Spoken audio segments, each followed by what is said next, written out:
आप सबका। और जैसे बताया, हमारे बीच में former chief minister Chhattisgarh Bhupesh Baghel ji हैं, लोकल लीडर्स हैं।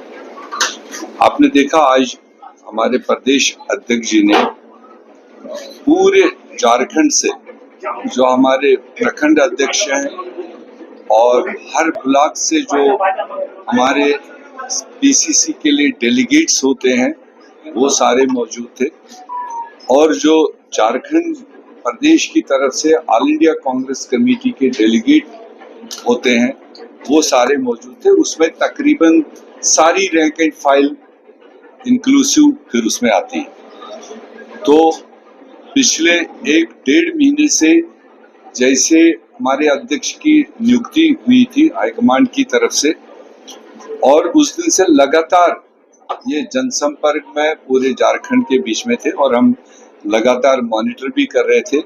और इनके बनने के बाद में जो एक अच्छी, एक पॉजिटिव, एक लहर हम कह सकते हैं झारखंड के अंदर, क्योंकि ये जमीनी सतह का वर्कर रहा है। सारी उम्र इन्होंने कांग्रेस के डिसिप्लिन के तहत काम किया है। कई अप डाउन इनके जिंदगी में आए, मगर कभी भी गर्दन मोड़ के कभी चैलेंजिंग नहीं रहा है। एक लॉयल वर्कर और जमीनी सतह का वर्कर। मुझे काफी फीडबैक मिला जब हाईकमांड ने इनका यहाँ एज ए प्रेसिडेंट और स्टेट की लीडरशिप संभाली।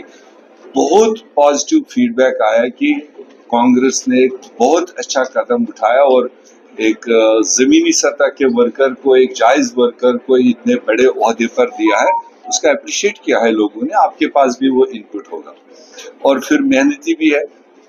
और ऐसे वक्त पर इनको ड्यूटी दी गई कि जब ये स्टेट चुनाव की ओर जा रहा है, किसी भी टाइम इलेक्शन कमीशन अब यहाँ का असेंबली चुनाव अनाउंस कर सकता है और लोगों को अपना मतदान का 5 साल के बाद अपना मौका मिलेगा।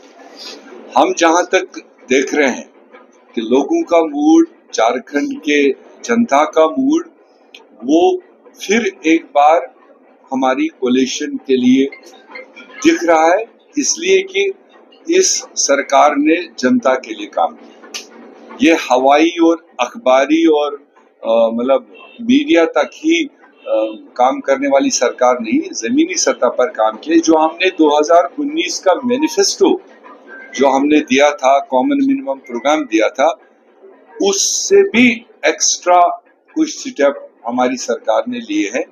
जो चाहे वो बहनों का सवाल हो, जो 50% आबादी देश की है और झारखंड की भी है, उनके लिए विशेष तौर इकदाम उठाए गए। युवाओं के लिए जो रोजगार के इकदाम उठाए गए, किसानों के लिए जो हमारी सरकार ने इकदाम उठाए, और व्यापारियों के लिए वो सराहनीय, उसको ऑल ओवर एप्रिसिएशन आ रहा है, क्योंकि अब वो सारी स्कीमें ग्राउंड पर है। या ऐसा नहीं कि हवाई हम अखबार में बोल रहे, मीडिया में बोल रहे, जमीन पर नहीं। तो देयरफॉर हमें पूरी उम्मीद है, बावजूद इसके कि इस सरकार को उथल पुथल करने की पूरी साजिश दिल्ली से रचाई गई। आप उसके विटनेस है कि पिछले 2 साल से लगातार अखबारों में कि वो गलत है, ये गलत है, और यहाँ तक कि चीफ मिनिस्टर तक को नहीं बख्शा गया। उनको चीफ मिनिस्टर छोड़ के 5 महीने जेल में भी रखा गया।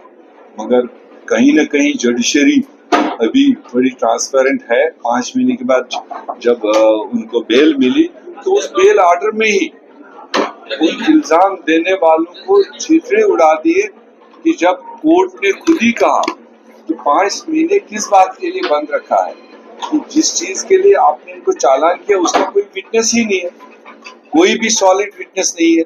तो वो एक बहुत बड़ा प्रमाण, मतलब इनके गलत कागज की कैंपेन कमेटी ने अपना कैलेंडर अपना तैयार कर रखा है, कब किस वक्त क्या करना है, और बाकी जो कमेटीज है वो पूरी काम करे। ऑब्जर्वर्स हमारे पूरे झारखंड में डिप्यूटेड है, असेंबली लेवल ऑब्जर्वर्स अलग से काम कर रहे हैं, और लोकसभा ऑब्जर्वर्स हर एक लोकसभा में कांग्रेस पार्टी की तरफ से लोगों से इंटरेक्शन कर रही है। स्क्रीनिंग कमेटी हमारी 2 महीने पहले अनाउंस हुई है। वो स्क्रीनिंग कमेटी के मेंबर्स ट्रांसपेरेंसी को मेंटेन करने के लिए जो भी उम्मीदवार जो भी चुनाव में हिस्सा लेना चाहते हैं, चुनाव लड़ना चाहते हैं, उनके साथ में इंटरेक्शंस कर रहे हैं और पीसीसी का जो अपना रोल है वो भी अपना कर रहा है।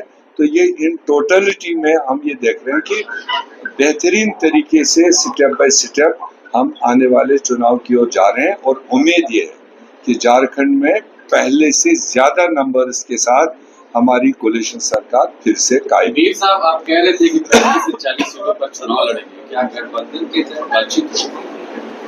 देखो, गठबंधन नई बातचीत थोड़ी होनी है, हम तो ऑलरेडी सरकार रन कर रहे हैं और अब फर्क इतनी होगी कि एक फॉर्मल बैठक होने के बाद में हो सकता है कोई एक आध सीट हमारी पास जो है उसका हम प्रोडक्ट नहीं दे पाए होंगे, रिजल्ट नहीं दे पाए होंगे, उस पर कोई दूसरा उम्मीदवार हमसे बेहतर हो सकता है।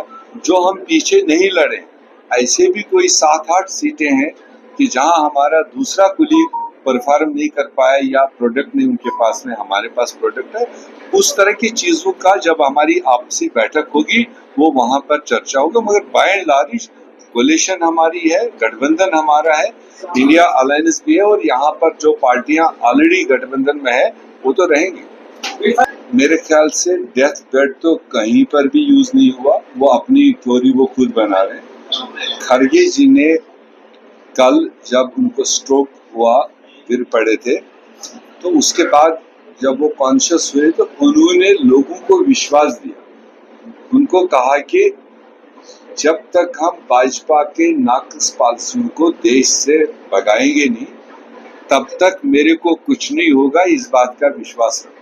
उन्होंने पॉलिसीज को लेकर कहा, पार्टी के लिए कहा, उन्होंने किसी व्यक्ति विशेष के लिए नहीं कहा कि डेथ बेड पर पहुंचा दे, ये वो खुद पैदा करते हैं देश में। अमित शाह अमित शाह जी तो कोई भगवान थोड़ी है, वो तो सुबह कुछ कहते हैं, दोपहर को कुछ, शाम को कुछ, जिससे उनको वोट मिलने हो।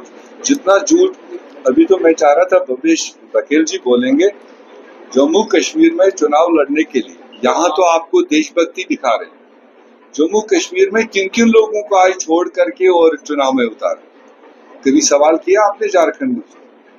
एक बार पूछो उसको।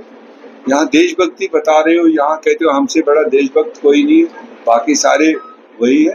तो जम्मू कश्मीर की बात बता दे, किन लोगों को सहायता कर रहे हैं, किनको जेल से छुड़वाया, किनको कहा जाओ तुम मतलब चुनाव लड़ो, और क्या लैंग्वेज वो लोग पब्लिक के बीच में करें। अगर वो लैंग्वेज कोई साधारण आदमी यहाँ किसी रेस्ट ऑफ द कंट्री में करे, वो तो अभी तक कब का तिहाड़ जेल पहुंच गया।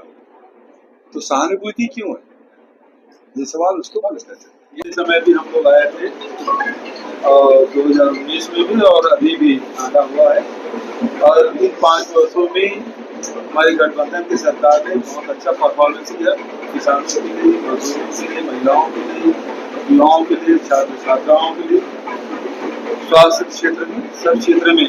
और सबसे बड़ी बात है, झारखंड की जो पहचान है उसके लिए सरकार ने काम किया है।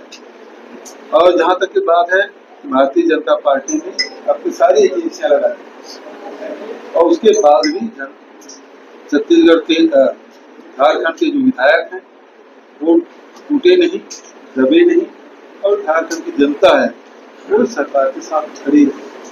और इस यही कारण है कि फिर से चुनाव में भारी बहुमत से जीतेंगे, क्योंकि जो जोड़ तोड़ की राजनीति है और ईडीआईटी के माध्यम से जो डराने धमकाने की जो कोशिश हो रही है उसे देश की जनता ने नकार दिया है। चाहे वो जिस प्रकार से तोड़फोड़ महाराष्ट्र में किया है, जिस प्रकार से तोड़फोड़ वो पश्चिम बंगाल में किए, जिस प्रकार से तोड़फोड़ यहाँ कर रहे हैं, उस तोड़फोड़ को जनता पसंद नहीं कर रही। भूपेश जी, जब पिछले साल छत्तीसगढ़ में विधानसभा चुनाव, आत्मविश्वास बहुत अच्छी बात है, लेकिन ओवर कॉन्फिडेंस ठीक नहीं है। जहाँ तक छत्तीसगढ़ की बात है तो उसकी समीक्षा अलग से कर लेंगे, कभी चर्चा होगी, क्योंकि कोई नहीं मान रहा है, न छत्तीसगढ़ के भीतर न छत्तीसगढ़ के बाहर कोई सर्वे ये नहीं कर रहा कि छत्तीसगढ़ में कांग्रेस सरकार नहीं बनेगी, एक भी सर्वे। लेकिन आया तो फिर भाई ईवीएम भगवान है, ईवीएम के जो खेल हो सकता है हुआ, तो वो खेल यहाँ पर भी हो सकता है ना भूपेश जी, कहीं भी हो सकता है। लेकिन अभी संभावनाएं नहीं है, बहुत चक्कर लगा लिए दुनिया के। अभी देखे नहीं कैसे कुर्सी में कोने में बैठे थे, निमिया रहे थे, देखे हो ना। हाँ, तो समझ लीजिएगा अभी जो 4 राज्य है ना, ईवीएम का खेल नहीं चलेगा। ये अच्छा, लोकसभा भूपेश जी, चुनाव में जिस तरह ईवीएम से- ने काम किया क्या? हाँ जी, लोकसभा चुनाव में वो ईवीएम वो एक दो चरण में चला है। हाँ, उसके बाद नहीं चला, तीसरे चरण के बाद नहीं चला है। अच्छा सर, भूपेश जी 2024 के चुनाव के पहले कैबिनेट की बैठक बुलाया था, तब अगला 100 दिन का एजेंडा तैयार कर रहा है। 100 दिन बीत गया दोस्त, एक भी एजेंडा कहीं लागू हुआ देश में? वो प्रचार ही मंत्री बस घूमते रहेंगे, दुनिया घूमेंगे, प्रचार करेंगे, काम कब करेंगे? 100 दिन का एजेंडा का क्या हुआ? पहले तो बड़े बड़े अखबारों में लेख छपता था, 100 दिन में ऐसा होगा, 100 दिन में ऐसा होगा, टीवी डिबेट होता था चुनाव के पहले कि 100 दिन ऐसा होगा। लेकिन आज किसी में डिबेट नहीं हो रहा, वो 100 दिन का क्या हुआ एजेंडे का? अब जब घूम रहे हैं तो कम से कम जनता को तो बताएं 100 दिन का क्या हुआ, 100 दिन के एजेंडा का वो एजेंडा क्या था और हुआ क्या? तो ये जनता जान चुकी है। अब वो एक बार 2 बार मौका मिल गया, तीसरे बार बैसाखी के भरोसे है, अब कहीं उनकी दाल गलने वाली नहीं है। सर,